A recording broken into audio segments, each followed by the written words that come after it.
할렐루야, 주 안에서 평안하셨습니까? 문은석 목사입니다.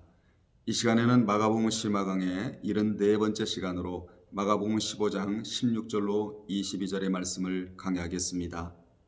마가복음 15장 16절로 22절에는 로마 군병들의 예수 모독과 예수께서 골고다로 이동하신 사건이 기록되어 있습니다.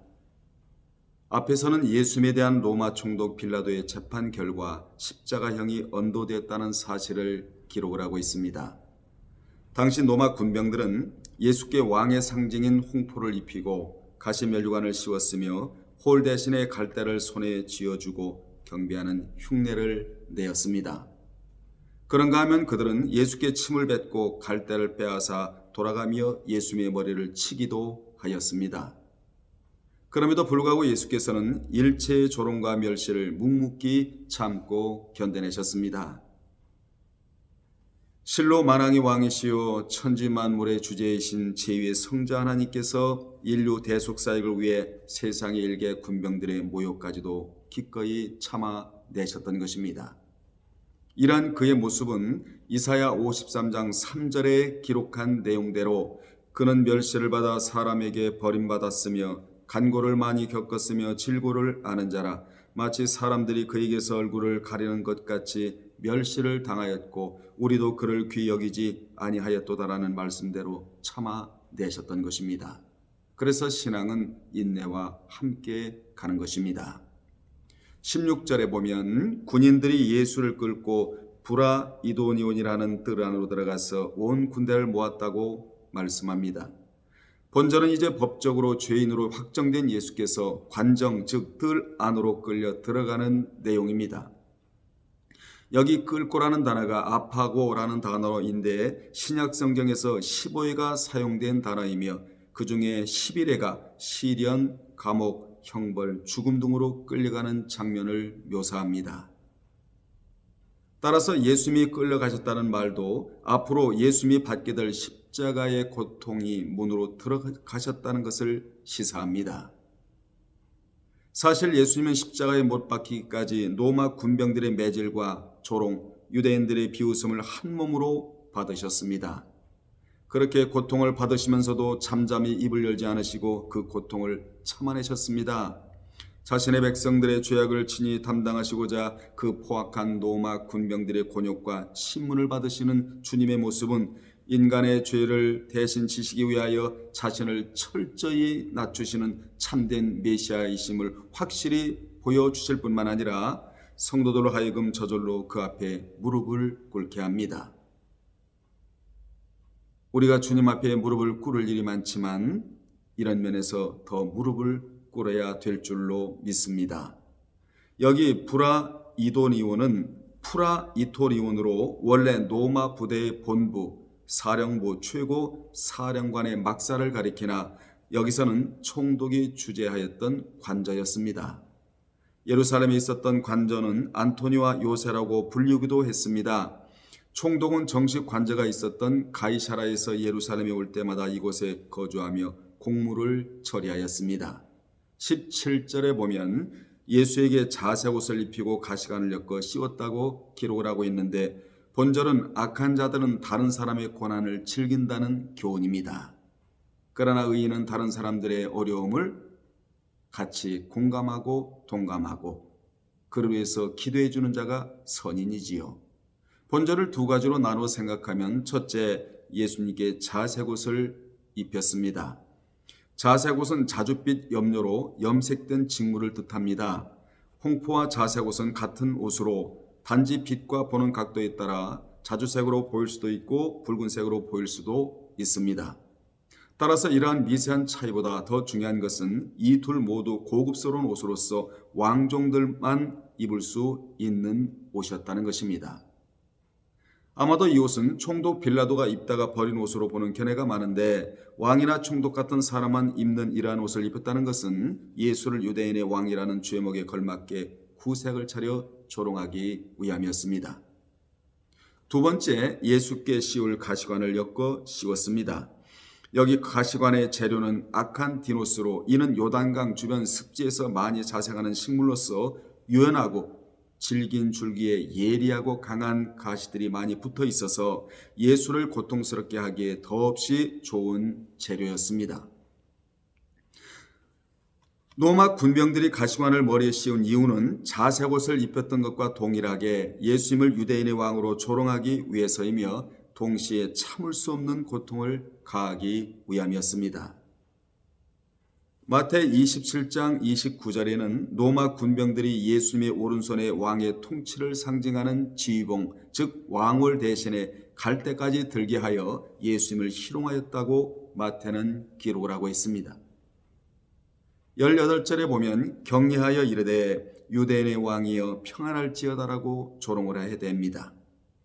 로마 군병들은 이같이 예수님을 조롱했는데 경례는 아스파조마이로, 이는 어떤 사람을 만나기 위해 집을 방문할 때나 방문하였다가 떠나갈 때 사용되는 단어가 바로 아스파조마이입니다. 이 아스파조마이라는 단어가 로마서 16장의 바울의 사역을 전적으로 도왔던 자들에게 문안하라고 나오는데, 이 단어의 의미는 첫째, 하나님이 너를 기억하고 있다. 두 번째, 너를 향한 상급이 기다리고 있다. 그리고 세 번째로는 하나님이 기억하시고 있는 자를 성경에 기록하게 하여 영원히 남긴다. 네 번째 의미는 하나님이 세상 사람들에게 마음껏 칭찬하도록 하겠다는 의미가 들어 있습니다. 이같이 아스파조마이는 단순한 경례적 인사가 아니라 최고 주권자에게 경의를 표하는 의미입니다. 그런데 이런 의미를 모른 로마 군병들은 예수께 경의나 존경이 아닌 조롱을 한 것입니다. 그들은 17절에 예수님을 왕처럼 분장시킨 후 이러한 행동까지 취함으로 더 큰 모멸감을 주고자 했던 것입니다. 그들은 진짜 평안이 무엇인지 모른 채 평안을 들먹이고 있었습니다. 여러분, 진짜 평안은 주님 안의 평안입니다. 주님 밖에는 평안이 없습니다. 왜냐하면 주님은 평안의 산실이기 때문에 그렇습니다. 여러분 가정에 평안이 있기를 주님의 이름으로 축복합니다. 여러분이 섬기는 교회에 평안이 있기를 주님의 이름으로 축복합니다. 19절에 보면 갈대로 그의 머리를 치며 침을 뱉으며 꿇어 절하였다고 기록을 합니다. 군병들이 예수님의 머리를 때린 갈대는 예수님을 모욕하기 위해 왕으로 분장시킬 때 왕의 통치를 상징하는 왕홀로서 예수님의 오른손에 들려 있던 것이었습니다. 여기서 갈대는 주로 요단강 주변 습지에서 자생하며 그 줄기가 튼튼하고 대나무와 비슷하며 키가 약 3m나 되어 여러 가지 목적으로 사용되었던 왕갈대입니다. 이는 측량자로 사용하였다고 에스겔 40장 5절로 7절이나 계시록 11장 1절, 21장 15절로 16절에 기록을 합니다. 지팡이와 막대기로도 사용이 되었습니다. 한편 군병들은 이 갈대 막대기로 예수의 머리를 때렸습니다. 머리를 때리는 것 자체도 엄청난 모독이지만 특히 예수께서는 머리에 가시관을 쓰고 계셨다는 사실을 감안할 때 그것은 엄청난 고통이었던 것입니다. 가시들이 머리 가죽을 뚫고 들어가 뼈를 찌르는 고통은 말로 형언할 수 없는 고통이었습니다. 주님의 고통을 생각하면 지상에서 일어나는 모든 고난과 고통 참아내지 못할 것은 아무것도 없습니다. 여기 치며 튀토라는 단어인데, 치면은 미완료 과거형으로 군병들이 예수님을 한 차례만 때린 것이 아니라 여러 차례 지속적으로 때렸음을 보여줍니다. 그리고 얼굴에 침을 뱉으며 꿇어 절하였다고 했는데, 얼굴에 침을 뱉는 행위는 사람을 모욕하고 경멸하는 상징적 행위라고 민수기 12장 14절에 기록되어 있습니다. 반면 무릎을 꿇는 행위는 상대방에 대하여 깊은 경의를 표현하는 상징적 행위입니다. 그러나 본문에서 군병들은 18절과 같이 여전히 예수님을 모욕하고 조롱하는 한 방편으로 그런 행위를 했던 것입니다. 망할 사람은 꼭 망할 짓을 하고 흥할 사람은 꼭 흥할 짓을 합니다. 참고로 본절의 치며와 뱉으며 그리고 절하더라는 모두 미완료 과거형으로 예수님에 대한 모욕과 모독이 상당히 오랫동안 지속되었음을 보여줍니다.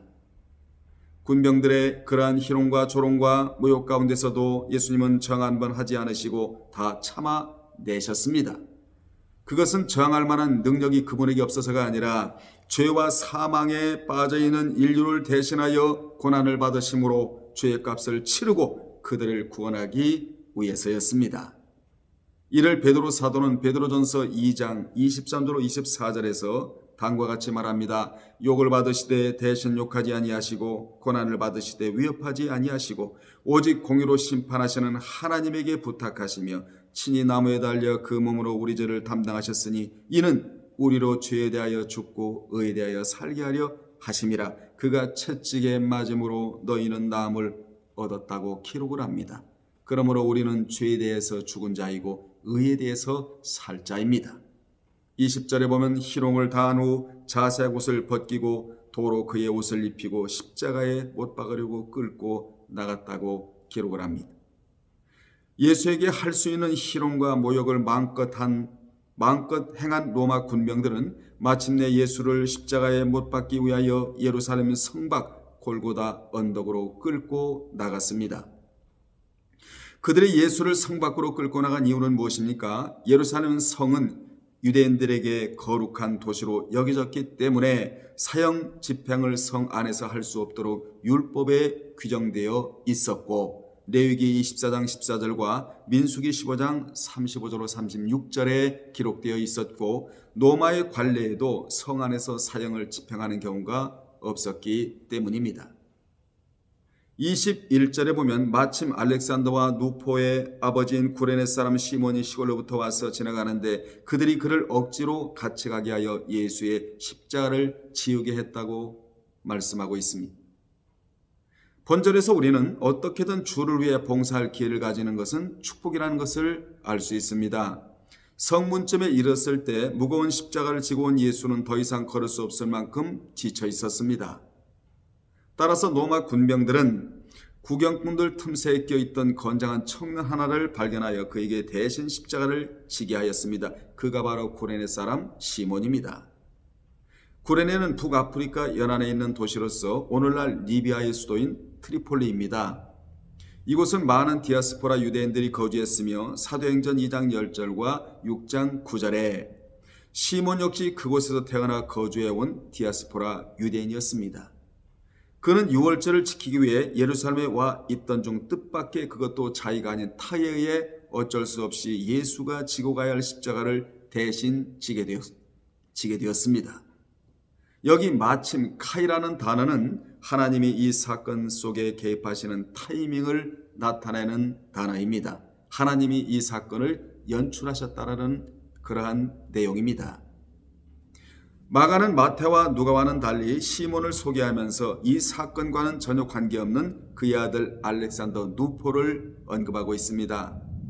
이는 로마에서 그의 복음서를 기록한 마가가 로마에 거주하고 있던 그들을 알고 있었기 때문일 것이고, 또한 그 당시 알렉산더와 누포가 초대교회에서 유명한 인물이었기 때문입니다. 바울은 로마에서 누포와 그의 어머니에게 문안하며 누포의 어머니를 자신의 어머니라고 로마서 16장 13절에서 불렀는데, 마가는 그들의 믿음의 뿌리가 그들의 아버지가 억지로 예수님을 대신하여 십자가를 지고 난 이후에 생겨났음을 암시하기 위하여 본절에서 그의 아들들의 이름을 기록한 것입니다. 억지로 맞게 된 무거운 십자가에서 시몬은 자신과 가족이 구원을 얻는 생명의 신앙을 얻게 된 것입니다. 억지로 십자가를 졌어도 이렇게 하나님께서 축복의 사슬로 연결해 주셨는데, 자원에서 십자가를 진다면 하나님께서 얼마나 많은 축복을 해 주시겠습니까? 여러분, 십자가를 지고 가기는 힘들지만 언젠가는 그 십자가가 나를 지고 갈 때가 온다는 사실을 기억하시기를 바랍니다. 당시 로마법에는 십자가형을 언도받은 죄인이 자신이 달린 십자가를 처형하기까지 지고 가게 되어 있었습니다. 그럼에도 불구하고 군병들이 그 십자가를 구레네 시몬에게 대신 지게 한 것은 예수가 십자가를 지고는 더 이상 걸을 수 없을 정도로 심하게 지치고 탈진해 있었기 때문입니다. 사실 예수님이 지신 십자가는 약 20kg 정도 무게의 나무로서 어른 한 사람이 들기에 그리 무거운 것은 아니었습니다. 그러나 예수님은 간밤에 한숨도 못 주무시고 혼신의 힘을 다하여 하나님께 기도하셨고 체포된 이후 계속적으로 이리저리 끌려다니며 신문을 받으셨으며 사형 판결 후 로마 군병들이 심한 매질을 당하는 등으로 인해 거의 탈진한 상태였기 때문에 혼자 힘으로 십자가를 지고 골고다 언덕까지 가기에는 너무너무 버거웠습니다. 누가복음 23장 27절로 32절에 보면 골고다를 향하여 가는 예수에 대하여 여자의 큰 무리가 슬피 울며 따라오고 있음과 예수께서 그를 향하여 교훈을 주시는 내용으로 기록되어 있습니다. 22절에는 예수를 끌고 골고다라 하는 곳, 번역하면 해골의 곳에 이르렀다고 말씀합니다. 주님은 십자가의 길을 묵묵히 가심으로 우리에게 사명을 감당하는 법을 가르쳐 주셨습니다. 당시 군병들은 해골의 곳이라는 뜻을 가진 골고다 언덕으로 끌고 갔습니다. 이는 아마 그 지형이 해골처럼 생겨서 붙여진 이름일 것입니다. 이곳은 갈보리로도 불리웠습니다. 그러면 예수님이 왜 이곳에 끌려오게 되었습니까? 그분은 원하시기만 하면 얼마든지 이러한 수치와 모욕, 고통을 겪지 않을 수도 있었습니다. 그분이 하나님이셨기 때문입니다.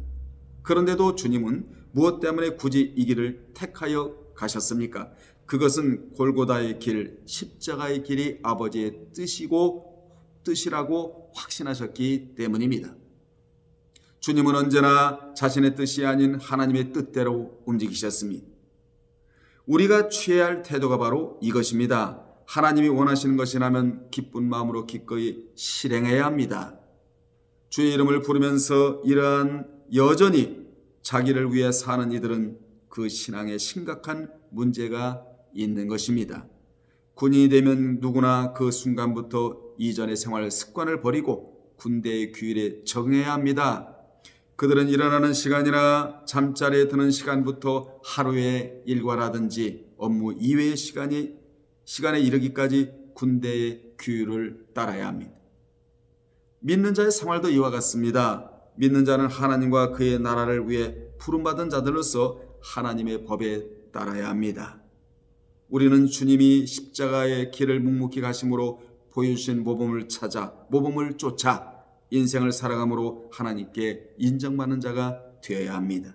결론 내리겠습니다. 주님은 우리 위에 몸을 내어 주셨습니다. 그러면 우리는 무엇을 드려야 하겠습니까? 한마디로 말하면 헌신입니다. 주님을 위해서 헌신하는 아름다운 여러분들이 되시기를 주님의 이름으로 축원합니다. 다음에 또 전해드리겠습니다. 주님 안에서 평안하십시오. 할렐루야.